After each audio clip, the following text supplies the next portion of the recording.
Breaking news, Carlo অ্যানচেলত্তিকে ব্রাজিলের coach ঘোষণা।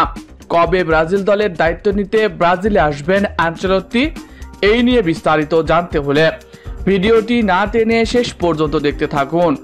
আর আপনি যদি আমাদের চ্যানেলে নতুন হয়ে থাকেন তাহলে এক্ষুনি সাবস্ক্রাইব করে রাখুন। আর ইতিমধ্যে সাবস্ক্রাইব করে থাকলে আপনাকে অসংখ্য ধন্যবাদ। দরিভালকে বিদায় করার পর থেকে নতুন কোচ নিয়ে বেশ সিরিয়াস হয়ে পড়ে সিবিএফ।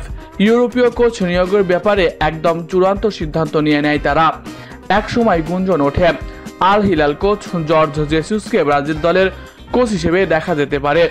তবে রিয়াল মাদ্রিদের অবস্থান খারাপ হওয়ার পর থেকে আবারও নতুন করে আশার আলো দেখতে থাকে সিবিএফ প্রধান। সেটাই বার্সেলোনার কাছে হারের পর আরও উজ্জ্বল হয়। ব্রাজিল দলের সাথে সরাসরি চুক্তি ইতিমধ্যে চূড়ান্ত করে ফেলেছে কার্লো অ্যানচেলত্তি। ইউরোপীয় সব গণমাধ্যমের দাবি এমনটাই। এছাড়াও ব্রাজিলিয়ান বেশ কিছু গণমাধ্যম দাবি করেছে এটি। রিয়াল ও বার্সেলোনার ফাইনাল ম্যাচে সিবিএফ এর বেশ কিছু সদস্যকেও মাঠে দেখা গিয়েছিল। ধারণা করা হচ্ছিল সেখানেই তাদের সাথে চুক্তি হয়েছে বলে জানা যায়। অন্যদিকে রিয়াল মাদ্রিদ ইউগেন ক্লপকে দুইবার কল দিয়ে যোগাযোগ করেছে তাদের কোচ হিসেবে নিয়োগ দিতে।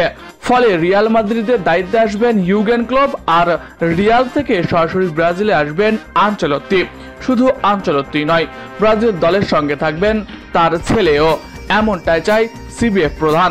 জানা যায় রিয়াল মাদ্রিদ আনুষ্ঠানিকভাবে কার্লো আনচেলত্তিকে বরখাস্ত করার সিদ্ধান্ত নিয়েছে। স্প্যানিশ লা লিগা মৌসুম শেষ হবার পরই তিনি চলে যাবেন, সূত্র জানিয়েছে কোপ। এছাড়াও আনচেলত্তির সাথে রিয়াল মাদ্রিদ বস পেরেজের সম্পর্ক খুবই খারাপ চলছে বলে গুঞ্জন রটেছে। ফলে আগামী মাসে ব্রাজিল দলের দায়িত্ব নিতে চলে আসবেন আনচেলত্তি। ব্রাজিল দলের দায়িত্ব তাকে দেওয়া হতে পারে 2030 সাল পর্যন্ত। জানা গেছে সিবিএফ চাইছে দীর্ঘমেয়াদী কোচ হিসেবে কার্লো অ্যানচেলত্তিকে নিয়োগ দিতে। তাদের পরিকল্পনায় 2030 বিশ্বকাপকে সামনে রেখে আগামী জুন মাসে ইকুয়েডরের বিপক্ষে ব্রাজিল ডাগ আউটে দেখা যাবে ডন কার্লো অ্যানচেলত্তিকে। ফলে ক্লাব বিশ্বকাপের আগেই ব্রাজিল দলের দায়িত্ব নিচ্ছেন এই মাস্টারমাইন্ড। প্রিয় দর্শক, কার্লো অ্যানচেলত্তি ব্রাজিল দলের কোচ হওয়া দেখে আপনাদের কেমন লাগছে মতামত জানাতে পারেন কমেন্ট বক্সে। এছাড়াও খেলাধুলার সকল আপডেট সবার আগে পেতে হলে আমাদের চ্যানেলটি সাবস্ক্রাইব করতে ভুলবেন না। ধন্যবাদ সবাইকে।